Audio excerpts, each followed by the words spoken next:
বন্ধুরা, আস্তে আস্তে শীত শেষ হচ্ছে আর গরম শুরু হচ্ছে। তো গরম পড়লেই আমাদের প্রিয় ফল হচ্ছে আম। আর এই আম আমরা কাঁচা পাকা দুভাবেই আমরা খাই। আর আমাদের গাছে এই আম গাছটিতে এবারে কত বকুল এসছে আপনাদের সামনে তুলে ধরলাম। দেখুন, একদম হাড়ে গোড়ে পুরো বকুল ফুটছে, সারা দিকে চারিদিকে পুরো বকুলে ভর্তি। তো দেখি, এবারে আশা করছি যে আমের ফলন এবারে ভালো হবে আমাদের এই গাছটিতে। এটি হিমসাগর গাছ আর বড় বড় আম হয়, ৪টেতে ৩টেতে ১ কেজির মতো হয়। তো দেখুন, এই বড় আম গাছটিতে এবারে প্রচুর পরিমাণে বকুল এসছে। তো আপনাদের সামনে তুলে ধরলাম এই গাছটি।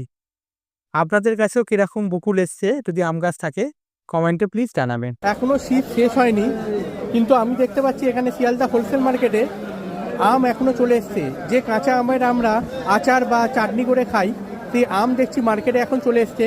আর এই একজন দাদাকে দেখছি এখানে কাঁচা আম বিক্রি করছে। তো দাদা বলছি, তোমার এখানে জিজ্ঞাসা করছি, এই আম কত করে? আম 140 টাকা করে কেজি। আর এখানে মিনিমাম কত কেজি নিতে হবে? Minimum 5 kilo. তো দেখুন, এখানে এই আম বিক্রি হচ্ছে 140 টাকা করে কেজি। আর মিনিমাম এই আম হচ্ছে আপনাকে 5 কেজি নিতে হবে। এর নাম সুন্দরী আম। এ তো সুন্দরী আম, তাই তো? হ্যাঁ।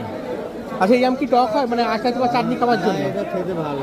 এটা খেতে ভালো হয়, তাই তো? চাটনি খুব ভালো হয়। চাটনি খুব ভালো হবে, তাই তো? চাটনি বা আচার করলে এই আমে ভালো হবে। বিয়ে বাড়িতে যে চাটনি করে, আর বিয়ে বাড়িতে চাটনি দারুণ হয়। তার এখান থেকেই তাহলে নিয়ে যেতে হবে, তাই তো? তো আপনারাও যদি এখানে আসেন, এই দাদার থেকে আপনারা অবশ্যই নিতে পারেন। তো হোলসেল রেটে, পাইকারি রেটে এখানে বিক্রি হচ্ছে, ঠিক আছে?